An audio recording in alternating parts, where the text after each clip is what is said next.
अस्सलाम वालेकुम। Welcome to JRY TV.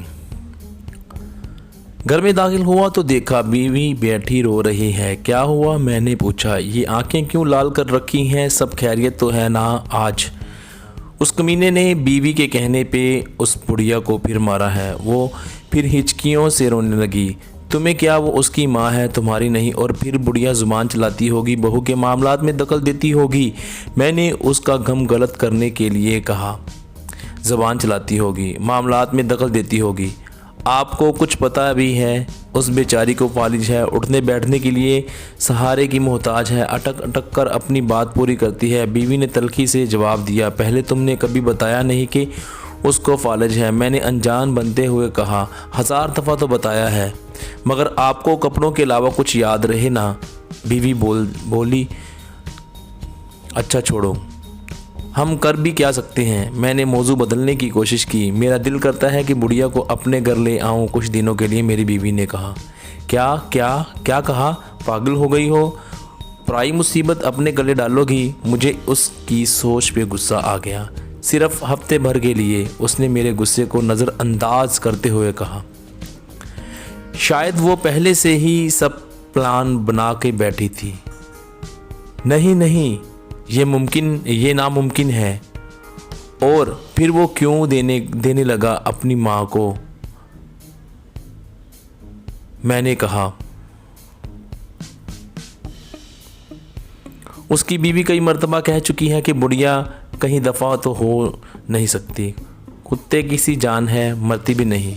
बीवी ने कहा, अच्छा ये कहती है वो। मैंने बीवी का दिल रखने के लिए कहा, बस अब आप मान जाएं और उसको अपने घर ले आएं। ये कहती हुए वो मेरे पहलू में आ बैठी। और यही इसका ख़तरनाक हमला होता है, अपनी बात मनवाने का। अच्छा जी, अब उस बुढ़िया को घर लाने की ज़िम्मेदारी भी मुझ पर डाल रही हो, और ये तो सोचो कि तुम उसको संभाल भी लोगी। मैंने कहा, अपने बच्चे तो हैं नहीं, मैं भी घर में सिवाय टीवी देखने के क्या करती हूँ। चलो वो आ जाएगी तो मेरा दिल भी बहला रहेगा। उसने उदासी से कहा, हमारी शादी को 10 साल हो गए थे, मगर औलाद से महरूमी थी। मैंने सोचा चलो बात करके देखने में हर्ज नहीं है। कौन सा वो अपनी माँ हमें देने पे राज़ी हो जाएगा? अगर राज़ी हो गया तो। मैंने सोचा फिर भी 1 हफ्ते की ही तो बात है, अगर बाद में अपने ही गले पड़ गई तो। अचानक मुझे ख्याल आया, अगर वो बुढ़िया मुस्तकिल गले पड़ गई तो। मैंने अपने खदशे का इजहार बीवी से किया। ये तो और अच्छी बात है, उसने खुश होते हुए कहा। सच कहते हैं, औरत बेवकूफ़ होती है। मैंने दिल में सोचा। अगले दिन शाम को काफ़ी सोच विचार के बाद मैं उनके घर गया। कुछ बात करने के बहाने ड्राइंग रूम में बैठा। उसने झूठे मुंह भी चाय का नहीं पूछा, तो मैंने अपने प्लान के मुताबिक उससे कहा कि मेरी बीवी फालिज का इलाज कुरान पाक से करना जानती है और वो आपकी वालदा का इलाज करना चाहती है। ये सुनकर उसने किसी खुशी का इजहार ना किया, तो मैंने बात जारी रखी कि इसमें मसला ये है कि आपकी वालदा को हफ्ता भर हमारे ही घर में पर रहना होगा। आप फिक्र ना करें, हम उनका अच्छे से ख्याल रखेंगे। ये सुनकर उसके चेहरे पे शर्मिंदगी और खुशी के मिले जुले असरात पैदा हुए। उसने थोड़ी सी बहस के बाद इजाज़त दे दी। मैंने उठते हुए कहा कि इलाज में 15-20 दिन भी लग सकते हैं। उसने और भी खुशी महसूस की, कहने लगा, सलीम साहब, मैं तो चाहता हूँ कि मेरी माँ ठीक हो जाए, भले महीना लग जाए। और यूँ इस तरह अम्मा मुस्तकिल हमारी ही होके रह गईं। अगले दिन वो बुढ़िया हमारे घर मुंतकिल हो गई। बस वो बुढ़िया क्या थी, सफ़ेद रुई का गाला सी थी, नूर का एक ढेर सा था, लागर सी, कमज़ोर सी, जैसे ज़माने भर के गम उसके नूरानी झुर्रियों भरे चेहरे पे तहरीर थे।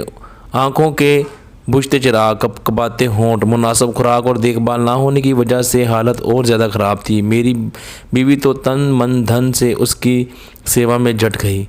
इसके लिए हर चीज़ नई खरीदी गई, बिस्तर, कंबल, चादरें, कपड़े। अच्छी खुराक और खिदमत से अम्मा के चेहरे पे रौनक आने लगी। पता ही ना चला महीना गुजर गया। पहले उसकी बहू हर 2 दिन बाद आती रही, फिर 4 दिन का वक्फा हुआ, फिर हफ्ते होने लगे। अम्मा को वापस ले जाने की बात ना उसने की ना हमने। दूसरा महीने में वो एक दफ़ा ही آئی، گھر کی مصروفیت کا رونا روتی رہی۔ تیسرے مہینے کے بعد اس نے آنا ہی بند کر دیا۔ میں نے بیوی سے کہہ دیا کہ اب اماں تمہاری ذمہ داری بن گئی ہے، اب تم سنبھالو۔ بیوی نے خوشی کا اظہار کیا۔ یہ غالباً 7واں مہینہ تھا کہ اس آدمی کو اس کی بیوی نے قتل کر دیا اور بعد میں وہ خود بھی پکڑی گئی اور یوں اماں صرف ہماری ہی ہو کے رہ گئی۔ ادھر جیسے جیسے اماں کی توانائی بحال ہو رہی تھی اور چہرے پہ رونق مسکان آنے لگی تھی، ویسے ویسے میرا کاروبار ترقی کرنے لگا۔ ایسے لگتا تھا جیسے مجھ پر دھن برسنے لگا ہے۔ سال بھر میں میری 3 دکانیں ہو چکی تھیں۔ تیسرے سال ہم تینوں، میں، بیوی اور اماں نے حج کی سعادت حاصل کی۔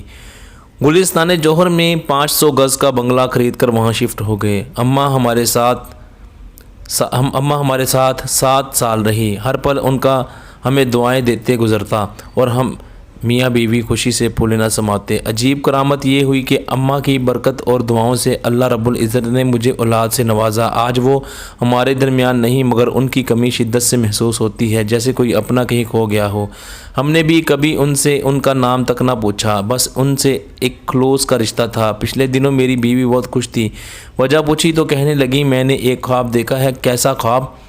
میں نے دیکھا کہ محشر کا دن ہے اور سب حیران و پریشان کھڑے ہیں، ان میں بھی کھڑی ہوں کہ اتنے میں اماں آئیں اور میرا ہاتھ پکڑ کر کہنے لگیں، منیرہ ادھر آؤ میرے ساتھ، تجھے پل صراط پار کرا دوں۔ میں ان کے ساتھ چلی۔ ہم ایک باغ سے گزرے۔ تھوڑی دیر میں باغ ختم ہوا تو ایک بڑا سا میدان آ گیا تو اماں کہنے لگی، بس ہو گیا پل صراط پار۔ میں حیران ہوئی تو وہ بھی زور سے ہنسنے لگی۔ پھر میری آنکھ کھل گئی۔ مبارک ہو بھائی، بہت اچھا خواب ہے، مگر تمہیں میرا خیال نہ آیا۔ قسم سے میں اتنی پریشان تھی کہ چلو خیر، ہمیں بھی کوئی نہ کوئی مل ہی جائے گا جو پل صراط پار کرا دے۔ آمین، بیوی نے جیسے دل کی گہرائیوں سے کہا۔ اور پھر اس کو میں نے یہ نہیں بتایا کہ ایسا خواب میں بھی دیکھ چکا ہوں۔ بس فرق یہ تھا کہ اماں نے میرا ہاتھ پکڑتے وقت کہا تھا، چلو تمہیں منیرہ کے پاس لے چلوں، وہ پل صراط کے پار تمہارا انتظار کر رہی ہے۔ دوستو، کیوں ہم اپنے والدین کے ساتھ عجیب سا رویہ اپناتے ہیں؟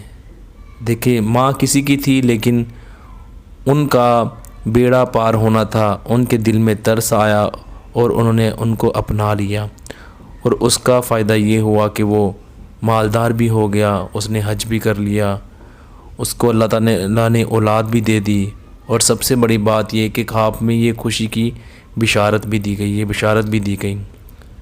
تو آنکھیں کھولیے، سمجھیے کہ یہ زندگی مختصر ہے، ایسا نہ ہو وقت گزر جائے۔